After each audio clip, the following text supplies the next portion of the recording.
Hello દોસ્તો, જય શ્રી કૃષ્ણ. આજે આપણે થોડીક વિદ્યાર્થી વિશે વાત કરી લેવી. દિલ્હીમાં એક એવો કિસ્સો બની ગયો, કદાચ તમે બધા લોકોએ પણ જોયો હશે, પણ કાળજાના કટકા જ્યારે વિદાય લઈ લે અચાનકથી, અને જે મા બાપ ઉપર જે આભ તૂટી પડે છે ને, એ દિલ્હીમાં બનાવ બની ગયો છે. 11મા ધોરણમાં ભણતો વિદ્યાર્થી હતો, અને એણે મર્યા પહેલાં મમ્મી પપ્પા અને એના ટીચરને ચિઠ્ઠી લખતો ગયો. એની મમ્મીને તો એમ કીધું કે મમ્મી, આ જન્મમાં તો હું તમને કાંઈ ખુશી નથી આપી શક્યો, પણ આવતા જન્મમાં હું તમારો જ દીકરો બનીશ એમ. અને પપ્પાનું અને બેનનું ધ્યાન રાખજો.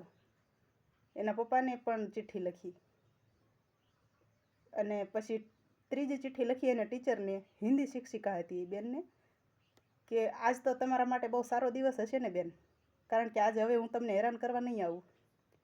આ એક જ ચિઠ્ઠી ઉપરથી એમ થાય કે ટીચરે એની ઉપર કેટલો પ્રેશર, કેટલું દબાવ કર્યો હશે.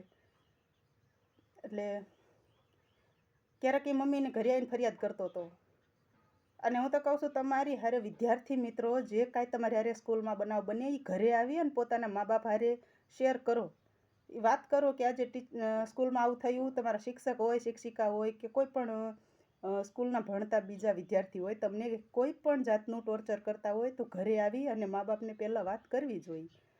જો ધૈર્યએ આ બધી વાત મા બાપને કરી હતી, એના મિત્રો પણ કરતા હતા, પણ છતાંય ક્યાંક ને ક્યાંક ધૈર્યના મનમાં એવું કાંઈક દબાણ હતું કે એ આત્મહત્યા કરી, ગળે ફાંસો લગાવી અને મોતને વાલું કરી લીધું.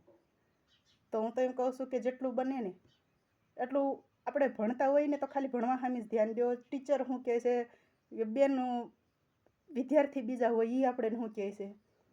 આમાં અમારા એક બેન છે, રીટાબેન, એ બેન કહેતા હતા કે બેન, ગામ હોય ને ત્યાં કોડા હોય જ તે, એટલે વિદ્યાર્થી મિત્રો હું તમને ખાસ કહું છું કે તમે જ્યાં ક્યાંય ભણો છો ને એવા કોડા હોય, આપણે એની સામે ધ્યાન ન દેવાય, આપણે ખાલી ભણતર સામે ધ્યાન દેવાય. કારણ કે તમારા એક ઉતાવળા પગલાંએ મા બાપને બહુ હેરાન થઈ જવું પડે છે.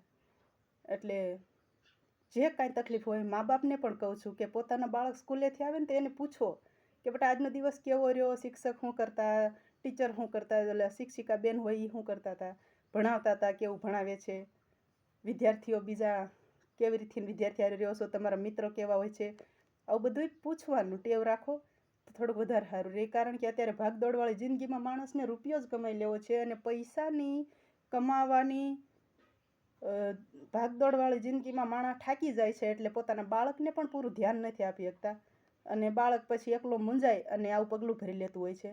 તો હંમેશા બાળકોને એટલું જ ખાસ કહેવું છે કે કોઈ પણ જાતની તકલીફ હોય ને તો મા બાપને વાત કરો, સોલ્યુશન થશે. મોતને વાલું કરવાથી કોઈ જાતનું સોલ્યુશન નહીં આવે. અત્યારે આજે દિલ્હીમાં જે ધૈર્યની મા ઉપર જે આભ તૂટ્યો છે, એને તો એક દીકરી ને એક દીકરો બે જ હતા. ધૈર્યએ છેલ્લી વખત લખ્યું છે કે બેનને ભણાવજો મમ્મી, હું તમને આ છેલ્લી વખત કહું છું, હવે હું તમારી પાસે કાંઈ નહીં માગું. કેટલી હદ થઈ હશે એ ચિઠ્ઠી વાંચી હશે મા બાપે ત્યારે. એટલે મહેરબાની કરીને જીવી લ્યો બસ. હું તો બીજું કાંઈ નથી કહી શકતી, ખાલી જીવી લ્યો બસ. જય શ્રી કૃષ્ણ. ખુશ રહેજો.